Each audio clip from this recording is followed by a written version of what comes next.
안녕하십니까 시청자 여러분. 새 한 주의 시작이 됐습니다.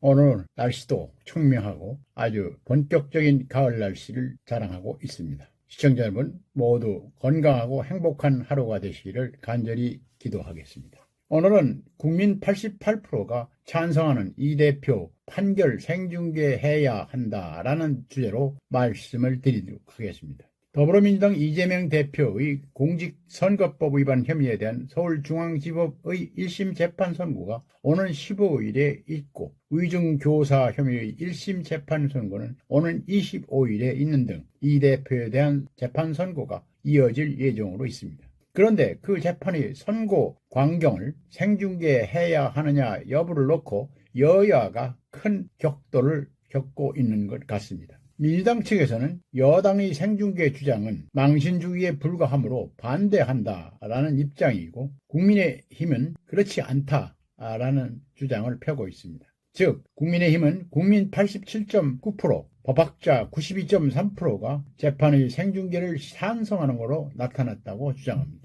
이 같은 조사 결과는 최근 법원행정처가 실시한 연구 영역에서 나온 것입니다. 형사재판의 생중계는 특히 1심 재판의 경우는 상급심에서 달리 판단할 여지도 있는 만큼 일반적으로 피고인 자신이 동의하지 않는다면 신중히 결정할 필요가 있습니다. 이유는 피고인의 개인정보나 프라이버시 보호를 위해서입니다. 하지만 피고인이 거대 야당의 대표로서 정치적으로나 사회적으로 영향력이 상당하고 그 재판 자체가 국민적 관심사로서 재판 결과에 따른 당안팍에 영향이 큰 경우에는 그렇지 않을 수 있다는 게 법조계의 일반적인 견해입니다. 다시 말해서 국민이 알 권리나 공공의 이익을 위해 생중계를 허용함이 타당할 수 있다는 것입니다. 그렇다면 현행 대법원 규칙은 어떻게 되어 있는가? 2017년 8월 1회 재판장은 피고인의 동의 여부에도 불구하고 공공의 이익을 위해 상당하다고 인정되는 경우에는 재판 선고를 촬영과 중계할 수 있도록 하는 것으로 규정하고 있습니다. 때문에 이 대표에 대한 선고를 중계 방송하지 않는다면 형평성이 문제가 대두되게 됩니다. 다시 말해서 이 규정에 따라 2018년 박근혜, 이명박 두 전 대통령들에 대한 형사재판 1심 선고에서는 본인들이 거부하는데도 중계 방송을 허가했습니다.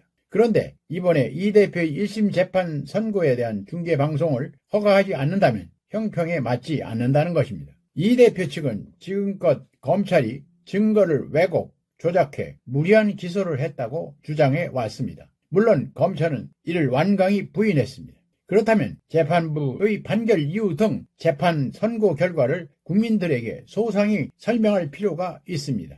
따라서 이 대표 측은 자신들의 주장이 맞는다면 선고 결과를 당당하게 생중계해서 국민 앞에 공표해달라고 요구하는 게 마땅한 게 아닙니까? 그런데도 이를 망신주의라면서 반대하는 것은 어불성설입니다. 그렇기 때문에 이처럼 정치 사회적으로 대리 심각한 사안이라면 이른바 사회의 균형추 역할을 하는 법관의 최종 판단을 받아보는 게 옳습니다. 그렇지 않고 자신들에게 불리하다고 해서 무조건 반대하고 나선다는 것은 철면피적 행태라고 아니할 수 없습니다. 동서고금을 통해 봐도 어떤 진영 간 심각한 대립이 발생할 경우엔 거의 예외 없이 법관의 최종 판단을 받아 결론을 내왔습니다. 법관이야말로 이 사회의 주된 균형치이므로 최종 판단을 내리는 것은 그들의 몫이었던 것입니다.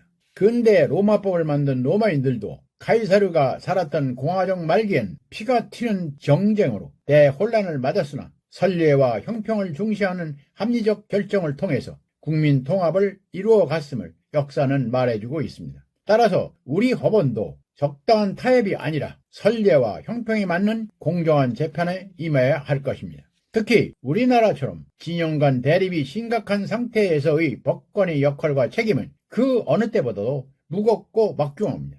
따라서 이 시대의 법관이라면 어떤 외압이 태풍처럼 불어닥친다 해도 흔들림 없이 법과 형평이라는 원칙에 따라서 사회의 혼란을 막아내는 데 최선을 다해야 할 것입니다. 오늘은 여기까지입니다. 끝까지 시청해 주셔서 감사합니다.